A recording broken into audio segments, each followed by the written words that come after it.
你知道张冲为什么从头到尾都在死磕八郎吗？乌云当然是最大因素，但除去这个，你还知道哪些原因呢？要知道，张冲刚入伍时，不仅跟八郎不对付，甚至看龙百川都不顺眼。可以说，初期的张冲跟所有人都相处不好。可后来，他不仅跟鲁岩和蒋小鱼成了铁三角，还跟其他战友都成了好兄弟。那为什么偏偏跟八郎死活不对付呢？首先的根本原因就是两人的底色就不同，三观天生就不合。八郎是个什么人？从小在草原上长大，自律、有责任心，标准的优秀军人苗子。他是一个把规矩和命令看得比什么都重的人，而且作为受营的老班长，八郎最反感的就是不服从管教、吊儿郎当的兵。可反观张冲呢，从小在东北原始森林里摸出来的野孩子，他的生活字典里就是无忧无虑、无拘无束，而且还没读过书。在他心里，所有事情都要直来直去。我看你不爽，我就要打你；我看熊不爽，我也要跟他摔跤，除非你把我撂倒，不然别给我讲道理。他这种性格怎么说呢？放到香港跟陈浩南混一段，估计早就上天了。而且你真的认为张冲打不过八郎吗？可能一开始确实这样，可在受营训练一段时间后，格斗考核时，八郎就被张冲的野招打得接连后退。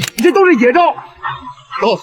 你要再这么瞎打，我就判你不合格！不服气的张冲甚至晚上还拿着板砖给八郎的头开了个瓢。不过导演这点的安排也挺有意思，不开瓢也不会去海训场，最终也不会成为兵王。但我还真是第一次见一个角色的转折点，是因为一板砖。到了绝望岛的时候，两人在天台相遇，没有约束的张冲就像狼见到羊一样兴奋，两人的水平瞬间成了势均力敌，最终还是八郎跌下楼才结束。看到这，你一定会说张冲讨厌八郎就是因为乌云，但你要知道，绝望岛的时候，张冲还不知道八郎跟乌云之间的关系呢。他对八郎纯属是个人恩怨，一切都是因为张冲只是不服软，但他认为自己根本没做错什么。他不明白，只要能打倒对方就行，为什么要有那么多的规定？反观八郎呢，他是最直观，一直挑他毛病的人，训练和纪律方面一直针对他，完全就是针尖对麦芒。张冲还吃软不吃硬，八郎越管他，他越是叛逆，一直认为八郎是端着班长的架子欺负他。这个新兵本来在丛林里没人管，事事说了算，突然被各种规矩约束，张冲心里自然而然非常不满，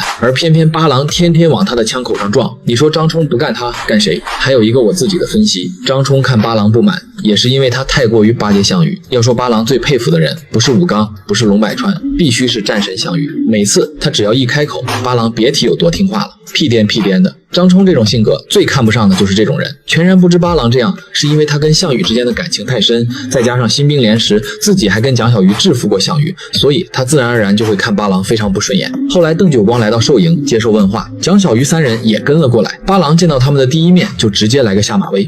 我当是谁呢？原来是两个逃兵和一个孬兵。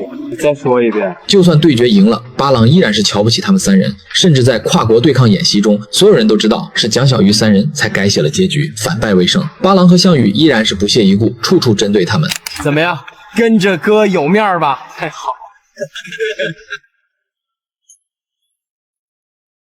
两人的恩怨一直纠缠到去马尔斯之前，当时队里要选队长，张冲急哄哄地发表意见，八郎则是直接斜着眼让他去一边。我怎么了？你是不是又欠练了你啊？练就练，怎么着？